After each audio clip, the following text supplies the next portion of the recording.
Hi, this is Josh Culp. We are learning Daf Shvui.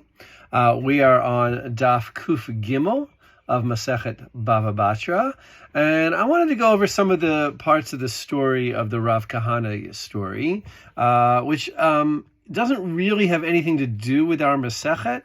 It's brought here because our Mishnah is quoted in it. It really is a topic of rebate, of interest, which we haven't really learned all that well. So I wanted to go over some of the story. So Rav Kahana gave some money to a merchant to buy some flax, some kitana.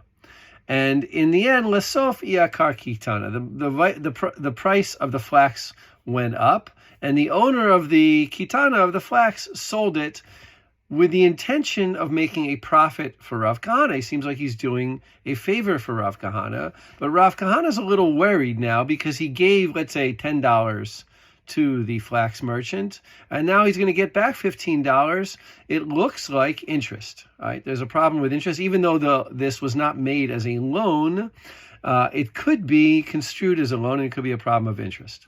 So they come in front of Rav, which is interesting itself, that we see here. People are often asking me, like, what kinds of cases did rabbis adjudicate? Here's a classic case where they did adjudicate. Rav Kahana's not asking really a business question so much as he's asking a religious question. Is he allowed to take this money back to make this profit because of interest? These are definitely the kinds of questions I can imagine. It's easy to imagine rabbis answering. And he says, Rav Kahana says, like, what should I do? Should I go take the money? And Rav explains to him, if the guy was selling and said, this is Kahana's cotton, then you can take the money because he was just acting as your agent and it doesn't look like interest at all.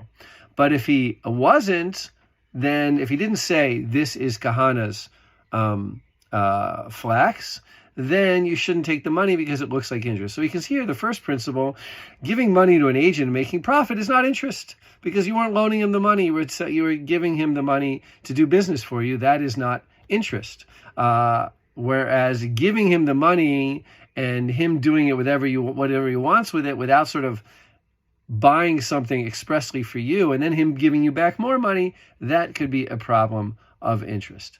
Now the Gemara raises we're going to leave out the stuff about matching the opinion of the people of the West.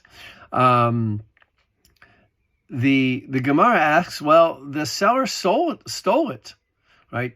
Rav Kahana didn't give it to him with the intention of him selling it. Rav Kahana gave him money and he wanted to buy flax. So what gave the owner of the flax a right to sell it on Kahana's behalf? And the Gemara explains that it was the type of deal that was here was called an amanah, which means some kind of a trust agreement.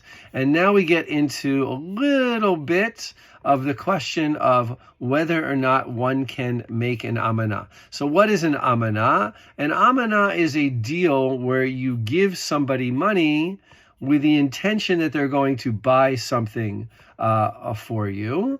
And the question is whether or not this is a legitimate business arrangement, or whether or not there's a problem of interest.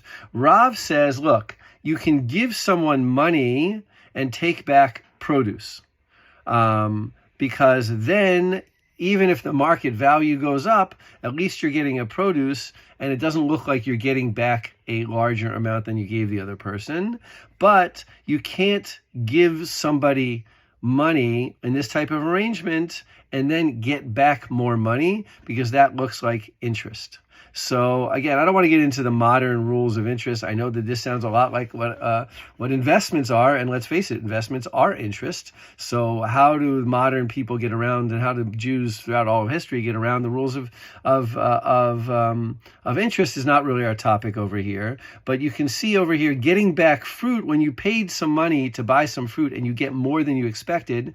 Well, that's just because the market changed. Right, the market value changed. That's not interest. But if you get more money back, that really looks too much like interest, and that's a problem. And Rav says you can't make such an arrangement. Maybe someday we'll learn the laws of interest are more in Bava Metzia. So maybe someday we will get to Bava Metzia and we can learn it together through Daf Shvui. Meanwhile, have a Chag Sameach.